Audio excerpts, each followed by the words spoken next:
സ്വർഗത്തിൽ വസിക്കുന്നവനായുള്ളവേ, നിങ്ങളിലേക്ക് ഞാൻ എന്റെ കണ്ണ് ഉയർത്തുന്നു.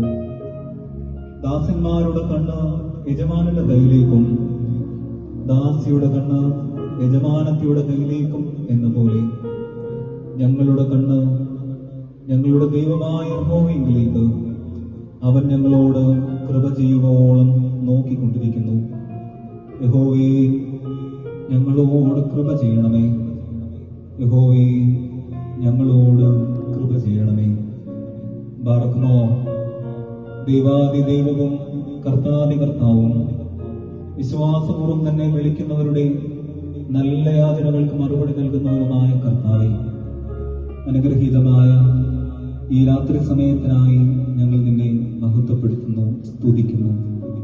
ഈ ദിവസങ്ങൾ അനുഗ്രഹീതമായ മാറ്റമില്ലാത്ത നിന്റെ തിരുവചനത്തെ ധ്യാനിക്കുവാൻ, ശ്രവിക്കുവാൻ, ഞങ്ങളുടെ ഹൃദയനിലങ്ങളിൽ നിക്ഷേപിക്കുവാൻ ഞങ്ങൾക്ക് തന്ന നല്ല അവസരത്തിനായി ഞങ്ങൾ നിന്നെ സ്തുതിക്കുന്നു. ദൈവത്തിന്റെ വചനം, മാറ്റമില്ലാത്ത വചനം, ദൈവത്തിന്റെ വചനം, സന്ധ്യമജ്ജകളെ കീറിമുറിക്കുന്ന ദൈവത്തിന്റെ വചനം ഞങ്ങളുടെ ഹൃദയനിലങ്ങളിലേക്ക് ആഴ്ന്നിറങ്ങി പരിശുദ്ധ നോമ്പിലേക്ക് പ്രാർത്ഥനയോടെ പ്രവേശിക്കുവാൻ ഇന്ന് തിരുവചന ശുശ്രൂഷയിൽ ഞങ്ങൾ ശ്രമിച്ചതുപോലെ ഞങ്ങളുടെ ഭക്ഷണത്തെ നിയന്ത്രിക്കുവാൻ, ഞങ്ങളുടെ ഭാഷണത്തെ നിയന്ത്രിക്കുവാൻ, ഞങ്ങളുടെ ഭൂഷണത്തെ ശ്രദ്ധിക്കുവാൻ, അതുവഴി ദൈവത്തിന്റെ ആകൃതി, ദൈവത്തിന്റെ സാദൃശ്യം ഞങ്ങൾ തിരികെ നേടിയെടുക്കുവാൻ ഈ തിരുവചന കേൾവി, ധ്യാനം ഞങ്ങളെ സഹായിക്കണമേ. ദാനിയേൽ പ്രവാചകന്റെ പുസ്തകം 5-ാം അധ്യായം 26-ാം വാക്യം. മെനെ മെനെ തേക്കൽ ഊഫർസിംഗ്, ഞാൻ നിന്നെ തൂക്കി നോക്കി കുറവുള്ളവനായി കണ്ടിരിക്കുന്നു.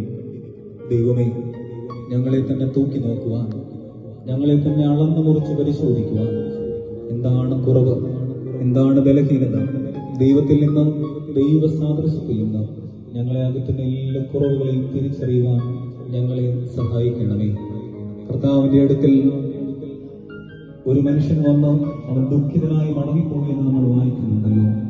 തിരുവചനം ശ്രവിച്ച് കർത്താവിന്റെ അടുക്കൽ നിന്ന് ദുഃഖിതനായി മടങ്ങിപ്പോകാതെ നമ്മുടെ ജീവിതത്തിന്റെ തിരുത്തേണ്ടതിനെ തിരുത്തുവാൻ, തിരിച്ചറിയേണ്ടതിനെ തിരിച്ചറിയുവാൻ ആത്മാർത്ഥമായി നമ്മെ പരിശോധിച്ചു മാനസാന്തരം, അനുതാപം, രൂപാന്തരം നമ്മുടെ ജീവിതത്തിൽ ഉണ്ടാകുവാൻ ഈ നോമ്പ് ദിവസങ്ങൾ നമുക്കിടയാകണമേ എന്ന് പ്രാർത്ഥിക്കാം.